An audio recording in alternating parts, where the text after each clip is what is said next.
47 స్వాతంత్రం వస్తే మన తెలంగాణలో కొన్ని జిల్లాలు కర్ణాటకలో పోయాయి, కొన్ని జిల్లాలు మహారాష్ట్రలో కలిశాయి. హైదరాబాద్ నిజాం రాజ్యము ఆ రోజు మా దేశం స్వాతంత్రం వస్తే భారతదేశంలో కలవము, మేము స్వతంత్రంగా ఉంటాము అని ఐక్యరాజ్య సమితికి అనేక ఉత్తరాలు రాశారు. చివరకు పాకిస్తాన్ తో కలవడం కోసం పాకిస్తాన్ కూడా చర్చలు జరిపాడు.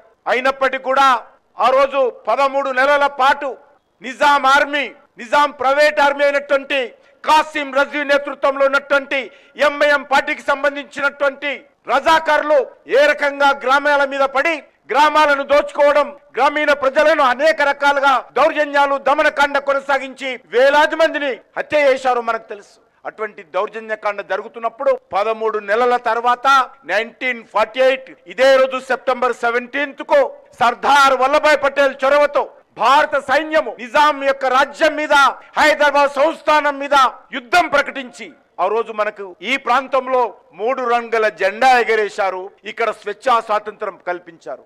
నేను కాంగ్రెస్ పార్టీని అడుగుతా ఉన్నాను, కాంగ్రెస్ పార్టీ నేతృత్వంలో ఈ యొక్క హైదరాబాద్ సంస్థానం కొన్ని జిల్లాలు ఏవైతే కర్ణాటకలో కలిశాయో అక్కడ ఉన్నటువంటి కాంగ్రెస్ పార్టీ ప్రభుత్వము హైదరాబాద్ ముక్తి దివస్ పేరు మీద కర్ణాటకలో అఫీషియల్ గా నిర్వహిస్తా ఉన్నారు.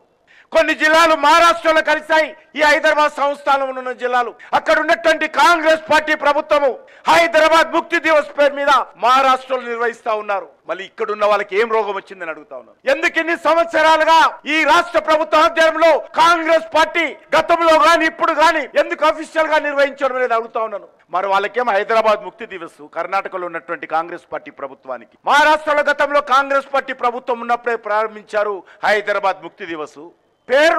పేర్లు మార్చి ఈ రోజు ఈ రాజకీయ పార్టీలు, ఈ ప్రభుత్వాలు తెలంగాణ ప్రజలను, ఈ యొక్క తెలంగాణ ప్రాంతంలో స్వాతంత్రం కోసం పోరాటం చేసినటువంటి అనేక మంది అమరవీరులు వాళ్ళ త్యాగాలను, వాళ్ళ బలిదానాలను, ఆకాంక్షలను అవమానం చేస్తా ఉన్నారు. గత 78 సంవత్సరాలుగా ఈ యొక్క హైదరాబాద్ ముక్తి దివస్, హైదరాబాద్ లిబరేషన్ డే జరపకపోవడానికి కారణము ఏదైతే నిజాం రాజ్యంలో కాసిం రజీ నేతృత్వంలో ఎంఐఎం పార్టీని స్థాపించి వాళ్ళ ప్రైవేట్ ఆర్మీ అయినటువంటి రజాకారులు ఆ రోజు ఇక్కడ 3 రంగుల జెండా ఎగరకుండా వందే మాతరం అంటే అనేక మందిని ఏ రకంగా ఊచకోత కోశారో మనకు తెలుసు. అందుకే ఆ ఎంఐఎం పార్టీకి భయపడి ఇన్ని సంవత్సరాలుగా ఈ యొక్క చరిత్రను, ఈ యొక్క త్యాగాలను, ఈ బలిదానాలను, ఈ వాస్తవాలను తొక్కి పెడతా ఉన్నారని మనం చేస్తా ఉన్నాను. ఓట్ల కోసం ఎంఐఎం పార్టీకి భయపడి ఈ యొక్క తెలంగాణ చరిత్రను ఈరోజు వక్రీకరించి అనేక రకాలుగా పేర్లు పెడతా ఉన్నారు. నేను ఒక్కటే అడుగుతా ఉన్నాను, ఈ నాయకులు ఎవరైతున్నారో మజ్లిస్ పార్టీ కనిపిస్తే వంగి వంగి సలాములు కొట్టేటువంటి ఈ రాజకీయ పార్టీలకు తెలంగాణ ప్రజలు తప్పకుండా బుద్ధి చెప్తారు.